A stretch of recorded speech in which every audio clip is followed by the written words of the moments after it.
Alrighty, so ladies and gentlemen, welcome back to the show. Happy 2016. Kind of had a small hiatus here. Travis Marziani, co-host, and me, Terry Lynn, we're back here with the podcast. So how's it going, Travis? Really good. So far this year, we've already had a record month, and we're recording this around the 25th. We broke the record right around the 20th, and so far we've done over 60K in revenue. Before that, our peak month was November at 53K in revenue or something like that. So things are going well, and I'm really excited. Yeah, it's good that your January speaking because most people, I think January usually dips after the holidays. Like everyone I've talked to is like, November great, December even better, and then January is like, oh, it's like lukewarm a little bit I too. think So Yeah, I think January in my industry usually is pretty good anyways, but I've been implementing some of the things we'll talk about in this episode that I think's really helped our business. So I'm excited about that. yeah, I guess because if dance teams are back at school again after the holidays, they're probably gonna ramp up for the spring and all these Yeah, competitions there's are coming spring up, right? recitals, yeah, and then fall not end of the month, into like summer, beginning of summer, like right at the end of the school season, there's recitals and stuff. So everyone's getting ready for that. Gotcha. Cool. And I guess you're moving to Vegas too. What's the deal with this one? I am. I'm moving to Vegas. I'm not going to talk about it too much, but I'm going to take the YouTube channel a lot more seriously. So I'm doing, for those that don't know, I have an e-commerce YouTube channel. The old channel and the old name is probably going to get stopped, but I'm going to release it under a new name that I'll talk about soon. One more teaser thing I want to say is the mastermind. We still have the mastermind open. So if anyone wants to join, it's been going really well. You can go to buildmyonlinestore.com/apply. And all the sessions we've had so far have been amazing. So Yeah, cool. And then I guess for me, kind of something unrelated to e-commerce, I guess. So I started DJing with my friend 2 months ago, and we have our first gig actually next Tuesday. So by the time this comes out, it'll be that week. wicka So wicka. yeah, it's just something for fun, and like I think we've been spending like one day out of the week every Sunday just messing around. So you know what, might as well see what the MVP is, like what's the minimum viable thing you need to get started, and then just see where this goes for fun. So yeah. Do you make a decent amount of money doing that in Vietnam? I feel like that'd be cheap. I think the average DJ only gets paid like $100 per show or something, but like for us, like it's not our main source of income. Like we're just doing this for fun, so it's not like a huge, thing for us. Sounds good. Yeah. Alrighty, so let's get into this. So today we're talking about 5 ways to kind of grow your store in 2016 that kind of are a little more unusual or not talked about. So number one, handwritten notes. Handwritten notes is one of the big things that I credit my business growth to. So, like I said, we're probably going to grow about 50% in revenue over the last 3 months. And handwritten notes is what it is. So, what I've been doing is writing, or not me personally, I have one of our employees write handwritten notes to anyone that makes an order above $250. And this ties in perfectly to what you've heard me talk about before is like take care of your whales, all that kind of stuff. So, what we do is we try to make it as personal as possible. Sometimes we don't know anything about them. Maybe we do a little bit of, Facebook stalking or see if there's something that we could comment about that maybe they just want a competition or anything like that. So this is how it's broken down basically. After someone makes a purchase of over $250 from our site, about a month or so later, we write a handwritten note. And in that note, we try to say all the things. So anyways, then we send it to them. And we did this. We had a lot of people in the past few years that have bought in over $250. So we send it to all those people. But now it's a systematic thing. So every few days we look, hey, do we need to write any more notes?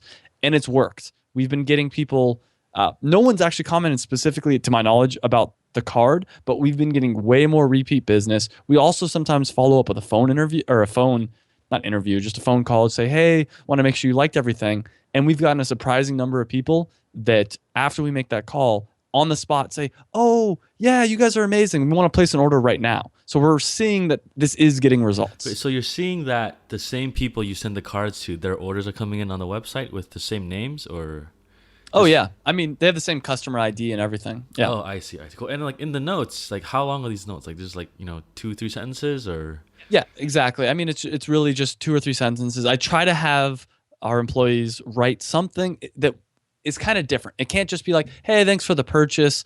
You know, please buy again from us." It's got to be, "Oh, I hope you enjoyed, your high waist shorts for your dance competition. I saw you guys won. Congratulations." The more personal we can do it, the better. yeah, But because you're just doing yeah, vanilla notes that are carbon copy. No one's gonna take that seriously too, because no, yeah, yeah, you're exactly. kind of like being a fraud with the personal side of it. Like you're trying to be personal, but it's actually like tricking people. I still think even if you did the handwritten notes and it was not completely personal, it's better than nothing. It's better than a postcard. I mean, I've only once in my life gotten a handwritten note, and it was after a company screwed up an order that they sent me. And I remember getting that and thinking, that's really cool. Like, that's different, you know? Gotcha. And so, how many notes are you writing, like, given your customer base right now, like on like a weekly basis? I'd say it's probably 15 or so. So There's it's a decent, not that bad. yeah. Pretty manageable. No. Yeah, 100%. And I mean, I only do this for our best customers. I don't do this for everyone. Only the people that I think really can come back and buy again from Yeah. us. So I guess one thing that's we gotta look into is that given your average order, you're filtering above 250. Like for an average store owner listening to this, like, would you suggest they just do the 80/20 of their order sizes and take it from there? Because 250 may not be across the board for everyone too, right? So So I'll say two things. One, definitely do the 80/20. If you see a lot of people are buying, whatever, wherever you see that breaking point of where it's disproportionate, like a disproportionate influx, where's most of your revenue coming from? Is it mostly coming from people that buy over $100 worth of stuff, over, whatever it is? Or maybe there's only three people that most of your revenue is coming from.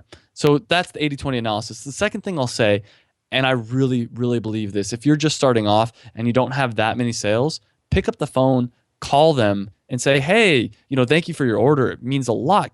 Ask them a question. Ask them, how can I improve our service or whatever. So if you're just first starting off, don't be afraid to do this. Don't be afraid to actually go in and do some manual work.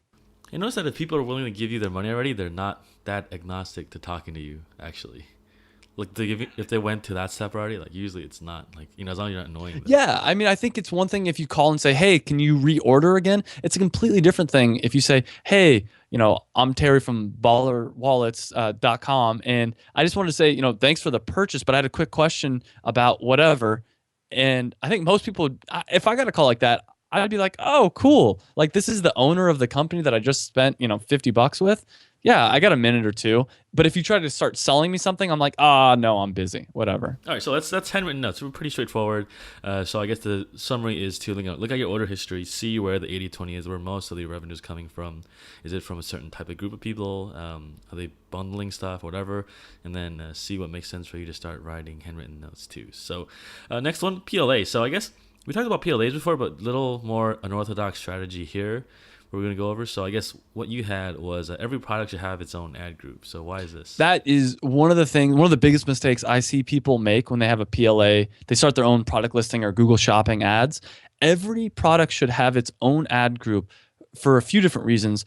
The most important is if you have, let's say, an ad group with multiple products in it, it's very hard to tell. It's not impossible, but it's very hard to tell which ones are getting clicks and which ones are converting. Because when you go to segment your data, it's going to say this ad group, which contains 5 different products, is doing poorly. And you don't know, maybe one of those products is doing amazing and the other 4 are just doing really bad. But if you have it segmented into 5 different ad groups, you can say this one ad group and this one product is doing well. These 4 others are failing. Let's turn those 4 failing ones off. So that's why it needs to have its own ad group. There's a lot of other reasons as well. Talk about negative keywords and things like that. But that's the number one big one. So how do you set different bids at the ad group level too then? Or is it because you got to change each of those too from there also, right? Oh, 100%. And I think you should, because imagine, once again, you have one product that you're willing to spend $3 a click on and another one that you're not willing to spend more than 50 cents a click on. If you put them in the same ad group and they all have the same bid price, that's insane. That's true. That's just, you're not going to be able to rebid more on the one you want to, and the other ones are just tied together with that main bid. Yeah, and it's not that much work to set up. I think a lot of people think this is starting to get too granular. I don't think it is at all. So let's say you had 50 products. My recommendation would be to put it into 5 to 10 logical separate campaigns. And then within each of those campaigns, let's say you did 10 campaigns because you had 10 different types of items. Within each of those 10 campaigns, there should be 5 ad groups. And so you'd have 5 times 10, which is 50 total ad groups, each ad group having its own product. Does that make sense? So you would do category by campaign.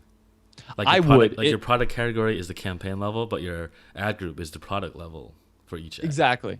Yeah. So let's say, I don't know a good example. A good example might be like you had jewelry and you had one campaign could be rings, another could be necklaces, another could be whatever. Or if you really wanted to get granular, which I would recommend, let's say you had one campaign that's rings by a certain designer, another one is rings by a different designer, and the next one could be necklaces by a certain designer, and so on and so on. And the reason that you'd want to do this is one, it makes it easier to read and determine. You could say rings by, Farazi, I'm just making up a name, Farazi is doing really well, but rings by this other person's doing very poorly. It helps you segment data, but on top of that, it helps you add negative keywords in bulk.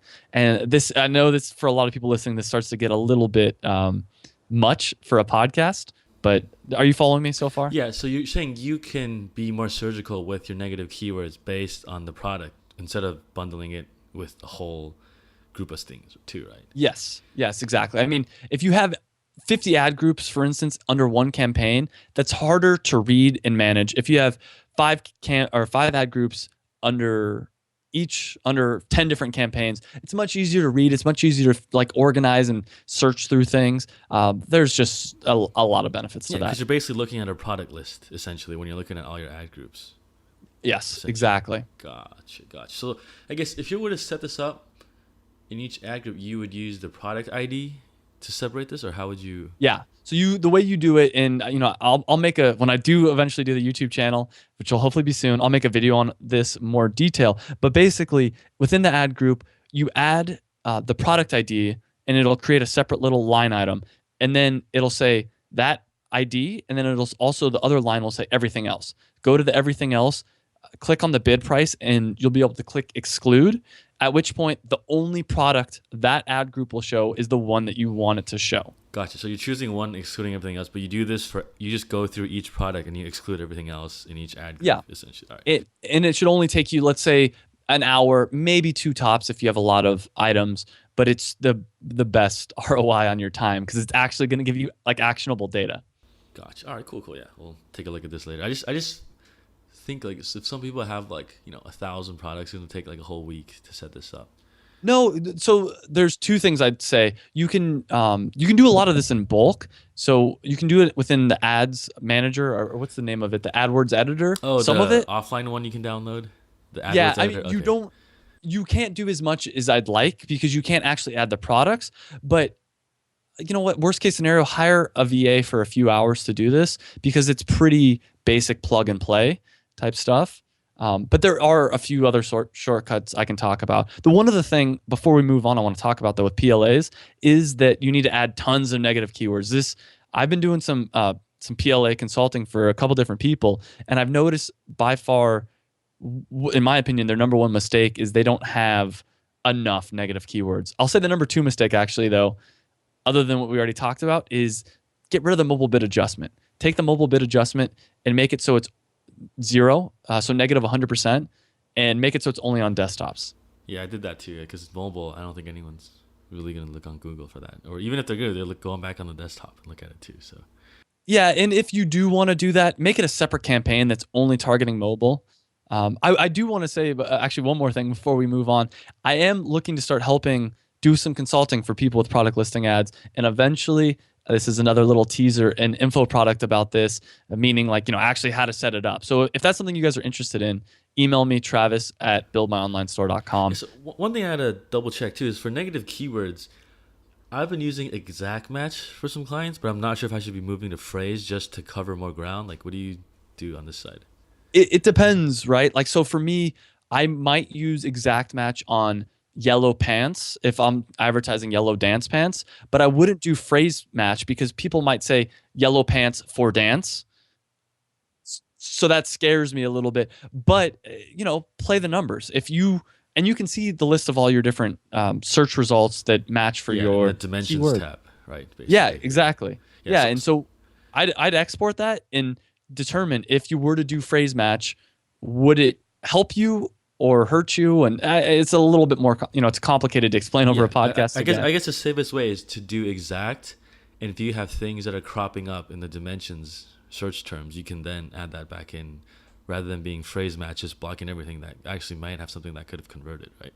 Yeah. But if it's something that for sure, this phrase will never, like for instance, for me, maybe yellow khaki pants. I can do phrase. I don't need to do exact match because my pants do not have khaki in them. So it's anything with that phrase. Yeah, so since we're on the dimensions tab, do you notice a lot of like irrelevant searches are getting shown up for that, or has it gotten better over like the past year or two? Well, it's hard for me to tell because it's gotten better for me, but I have probably about 5,000 negative keywords. Yeah. So of Okay, yeah, course it's that's gotten true. better. Yeah, you've sculpted it a lot more. I'm just curious if the back end AdWords system has gotten smarter with like product targeting. I guess because like if you look at like, the feed, all you're doing is like you're specifying the product category, the type, the price, and like the title and description, and it kind of Google fills in the blanks from there too. Like it's really not that much data. I just wonder how they actually do it in the back end when they serve these impressions up too. I mean, keep in mind, Google's algorithm is going to try to optimize its profit. So it does want to show relevant things, but if you're willing to pay enough, it'll show it to slightly unrelevant things as well because it'll know Google knows they'll make money off of you. So yes and no, I Yeah, guess. exactly. Oh, I guess there's one thing about back in the PLA ad groups. So one thing I noticed is that it always reverts to the highest bid if you have overlapping bids. So if you're splitting each product up into like its own ad group, do you need like another catch-all bucket set at like 1 cent or?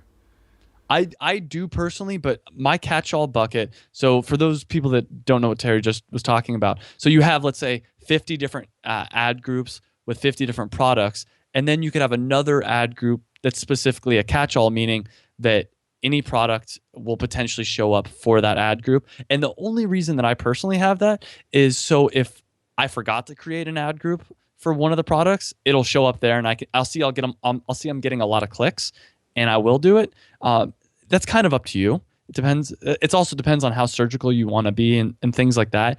I've noticed before in my catch-all ad group. So I've done it before where all my ad groups are set, let's say at $1 or above, and then my catch-all is set at 50 cents. And I notice I'm actually getting some decent traffic in my catch-all. Yeah, and there's a couple different reasons. Well, part of the reasons have been some of my negative keywords weren't in the catch-all, and or I went in and I changed the a certain ad group below 50 cents. And so then in the catch-all ad group, it was 50 cents. In the regular ad group that I made special for it, it was 40 cents. So it was reverting to the catch-all. So there's pros and cons to doing that. That's really, it's up to you. Yeah, but I guess the important thing is like if you're a catch-all ad group, you don't want the bid to be higher than your regular ones. Otherwise, they're gonna get no traffic. Because if your catch-all is like at $1 and your regular bids are 50 cents, they're gonna get nothing. Because AdWords just throws everyone to the catch-all one since the bid's higher too. So just FYI. All right, cool. So let's kind of killed the horse on that one. Kind of probably knock some people's head out. So let's go to Facebook ads. So you've been doing some lead ads, video ads, and carousel ads. So let's kind of go through these three real quick. So lead ads, and I've done only a limited amount of testing, and I had to stop myself because before I moved to Vegas, I had a ton of things that I need to get done, and I didn't want to learn a whole new platform. But the testing that I have done with lead ads is awesome. So lead ads, for people that don't know, right now it's only available on mobile. And basically what it is an ad shows up in someone's mobile newsfeed, and it'll say something like, in my instance, it said, get our free 116-page DIY guide. And they can click learn more or download. I think a download. You can choose what the button says. There's like 8 different options. So they can click download, at which point it pops up and it has their email already filled in, and it says, do you want to submit your email to Beat Answer? At which point they can say yes or no. But the magic of this is no more sending someone to a special lead page, no more having them have to enter their email in manually, because Facebook already knows their email. So Facebook is making, within 2 buttons, they can give you their email. And I was getting emails for, I think around, I'd have to look at my numbers again, but 25 cents, which a normal scenario, that would be at least 250 minimum. So it's pretty good. Yeah, so I guess instead of like having someone go to your site to opt in, they can just click one button, essentially, is what leads ads is for those who kind of got confused there. Yeah, I mean, it's basically your potential customers can give you their email without even having to leave Facebook, without having to type in their email. It's just as simple as it possibly could be. And I did some really like targeting. I targeted just people that were dance studio owners or teachers, etc. And so I only got, let's say, 120 emails, but those 120 emails are some good leads. Yeah, and if you convert like one or two of them, you're in the in the money already. Eh, In the black, I mean, yeah, exactly. Yeah, because what happens is red is good here in Asia, and green is bad. Like in the stock market, it's reversed, but that's another topic. Yeah. So I guess like, how do you compare this with your Facebook ads? And are you using like the same metrics? Like, say your conversion rate on the regular ads is X, but your lead ads is Y, so you would pay more for a lead ad, or have you thought about this yet? Yeah, well, my experience so far, and I've probably spent around $1,000, not a lot compared to other platforms that I feel like I know really well on Facebook ads. My experience is it's very hard to get conversions unless it's referral or retargeting traffic from Facebook. And the reason is, put yourself in your customer's situation, like position. If you're scrolling through your newsfeed and there's an ad for, especially something like my product, where it's not like an instant, like I want that kind of buy. So you're scrolling through your newsfeed and it's like, oh, dance shorts. Well, I don't really need those, but that looks interesting. What are you going to do? You're going to go to the website, you're going to search and be like, when I need dance shorts, I'll come back here. So I haven't seen a lot of direct conversion from my, regular Facebook ads. There's definitely been some, but I'm fairly confident that it's working for other reasons. Basically, the pages per session is really high. That being said, with lead ads, that's what I really want. I really want them to give me their email. Like, so I feel like it kind of cuts out the foreplay. It's like, hey, dude, are we going to do this or not? And with the regular, click ads, it's like, hey, I hope you like my stuff. Will you maybe give me your email? And then they say no, and maybe you never see them again. Yeah, yeah, true, true. One thing I noticed on Facebook now, it's kind of more like a content discovery thing. Do you notice they added a save for later thing on mobile now and on desktop? Oh, I didn't know that. So No. what I used to do, I used to use Pocket. When I see a cool article, I would open it in my browser and then save to Pocket so I can read it later. But now there's a button in Facebook, one click, and it saves it within Facebook. You can look at like cool articles that you saved or bookmarked later on too. And I heard Gary Vee talk about this too. He's like, well, you look at like what people are sharing now. I guess it's a lot of it's like long form content where it's like, kind of cool read stuff instead of just like like this photo that this update that anymore. That's interesting. Yeah. I mean, I think Facebook is still a little bit of educating your customers, which kind of leads into video ads. Video ads do not have ROI in a typical sense. At least I don't know anyone that's convinced me that their video is making them direct money. So for people that don't know, a video ad is basically you pay Facebook per view that a video you put up has. And one of the keys with video ads, from what I've been told and what I've experienced personally, is your video cannot be just a direct advertisement. It can't be you sitting there like, hey, look how awesome my store is. It's better if it's something that would be naturally shared on Facebook. So one I did try, and it wasn't perfect because it was too long, but I did a video that was 7 ways to DIY your dance costume, and it got pretty good engagement. And the key here was my targeting was targeted to, my whales, my greatest customers, and I was getting views for 2 cents a piece. So when you think about, I can get a dance studio owner or a dance teacher to sit down and watch a video about my company indirectly for, anywhere from 1 to 5 minutes for 2 cents, that's a pretty good deal. But it's hard to see the direct ROI on that. Yeah, I feel like those Facebook video stuff. It's almost like a lot of people share like comedy videos, like the shit girls say, or like like really funny stuff. Like you probably do like a shit dance studio owner say, or like shit yoga teacher say, and make it like something funny, like they always say, or I don't know. I feel like that stuff gets more traction on like Facebook from like what I've seen people share. Just I basically just did this video ad. I did a few others as well, just as a test. I didn't want to go create a whole special video for it. That's why my video is 5 minutes. I wouldn't recommend that. I'd recommend 30 seconds to a minute max.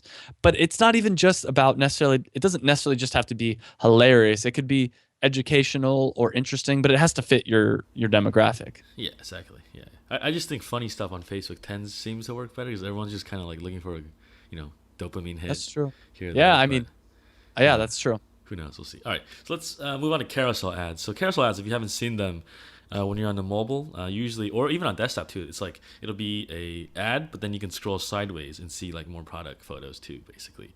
And have you been using these or? I actually haven't been using these, but I've heard they work really well. Though, same thing with video ads. I think a lot of Facebook marketers that actually do the paid advertising they don't necessarily have an e-commerce store. So people that say, "Oh, my video ads are doing really great," it's because they're getting views for really cheap. But same thing with carousel ads. I've heard from a lot of people they work really well, but most of the people I hear that they work really well they don't necessarily know the return on investment numbers, but it's something I want to try out. From what I've heard, they work well, but I don't have the data to back it up, I guess is what I'm saying. Yeah, and I guess the thing to see is that like, are they doing info products or physical products? There's a huge difference, and I think a lot of people who don't do either one think it's across the board. I think especially like info product is, oh, Facebook ads do this, but yeah, you're selling a digital ebook that's like 99% profit margin, not a product that you make for 40% and sell for 60% margin and deal with shipping and all this stuff too. So, anyways, yeah, if we do more about this, we'll come back and revisit this. But just kind of to put carousel ads on your radar. You've probably seen it. If not, kind of look into it just a little bit. All right, so YouTube. Let's go with this. Well, so YouTube is another one of those things. So a little side story. I'm moving to Vegas to live with a bunch of YouTubers who that's how they make all their money. They make it off ad revenue, which is different than the model that I'm going to adopt. But I believe in YouTube and I believe in this idea of making content. So if you can do it for your business, that's just amazing. So what we've been doing, if you're somewhat new to the podcast, with my business, so we sell dance clothing. So we've been doing how to DIY dance costumes, how to do stuff like that, arts and crafts stuff.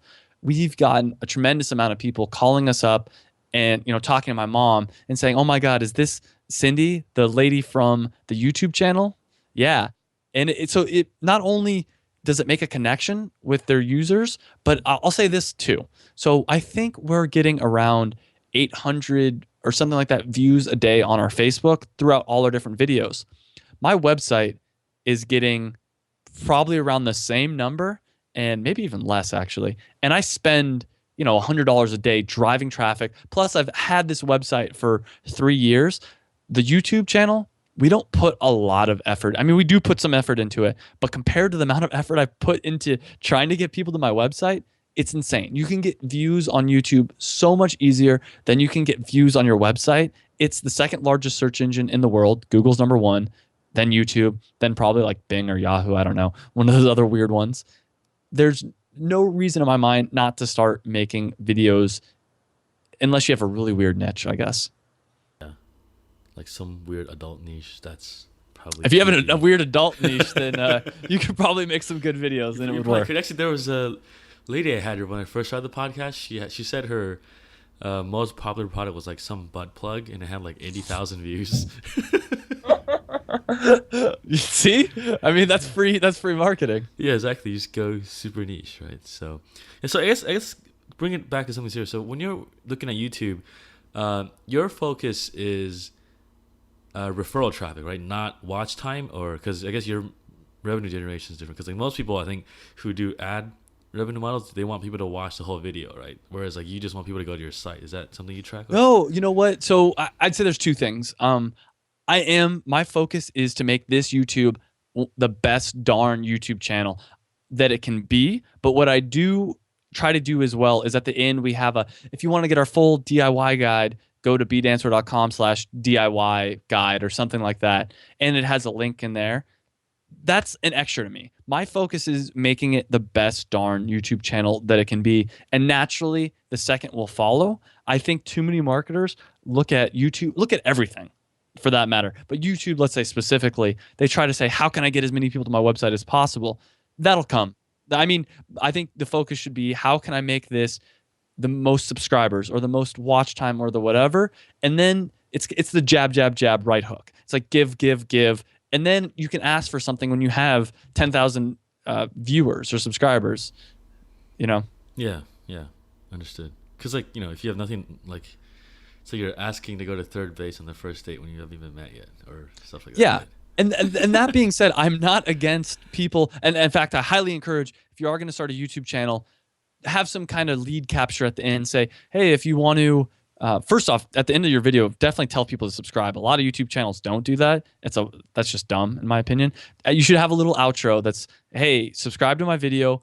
And if you want to get my free whatever, or whatever your pitch is, try to get the email, because even when you're a small YouTube channel, some people want to do it, but as you grow, more and more people will love your content and want more of it. So why not from the very beginning have that email capture? Yeah, there was an interview I saw with I think the head of the partners program at YouTube somewhere, and he was saying like, "Hey, now you should not rely on ad revenue to make a living because, it's probably not the safest thing, and you make more money if you get like brand sponsorships or whatever, right?" Like he was talking to like video bloggers, I guess. But it's interesting because he was also saying that, as like in the auction system, there's more and more videos produced every day, but there's not as many people bidding on that inventory in YouTube. So a lot of CPMs, I guess, for the content producers keep dropping every year just because there's all these new videos. So like as a producer, if you're just relying on ad revenue, like it's not going to be that good because YouTube I think they take like 45% off the bat too. So like they actually make a lot of money. I mean, they still lose a lot of money as a company, from what I've heard, but as like a partner program, you actually probably don't get as much as you should. Whereas if you went on your own, develop your own line of products or your own branded stuff or JVs, it's probably a better thing. But Yeah, that's another space though. yeah, I 100% agree with that. I think that the ad revenue for anyone listening to this, ad revenue is going to be so minuscule compared to what you can make by promoting your brand. And you just have no control over that too. Like you have no, leverage in anything on that too, and you don't own that channel, so that's a whole nother business topic. All right, so number 5, this is a little weird. Snapchat. So I guess if you're listening to this, maybe you have kids that are like 13 to 18, they're probably all over this Snapchat now. I kind of started using it last week. I kind of get it now. I've been following Gary Vee on Snapchat just because he's so bullish about it. I think we talked about this before the show. So one thing he posted was that he was going to New York on some flight, watching some football game. So he took like a Snapchat video of like 1 or 2 seconds in each thing, and it was cool because you can see like what he's doing during a day. And I think that's the appeal of Snapchat because everything is deleted after 24 hours. And if you actually like screenshot it, they get notified. And it's like an on-demand thing where if you miss it, it's gone. So people really want to. Wait. If you screenshot, who gets notified? So if I Snapchat something and you Uh-huh. screenshot it, I get told that, hey, Travis took a picture of your thing too. That's funny. Yeah, That's kind exactly. of funny. Yeah, Yeah. exactly. Yeah, yeah. So the interesting thing is that things get deleted, so no one really cares about posting anything curated like on Instagram or Facebook where people want to look kind of cool, evergreen stuff like that. Everyone's like, oh, whatever. Like like I heard when Snapchat first came out, the first pictures were people like taking a picture of their shit in the toilet. Like it was like the daily shit, and like people would just do that. It's gonna get deleted, right? So who cares? It's just kind of funny, like when something's gonna be gone and it's only there for 24 hours too. Wait a minute. So everything, like, is there a way to say, like, have stuff be saved so it doesn't ever get deleted? Maybe, but I don't really know the platform that well. But I just thought there was like stories or something like that. yeah, I think so. Yeah, I still have to look into the platform some more. But basically, like I guess the big thing that Gary's saying is that like a lot of people are on this now, and even if you have only like 1,000 followers, like the engagement rate or like the watch rate on your stuff is usually really high.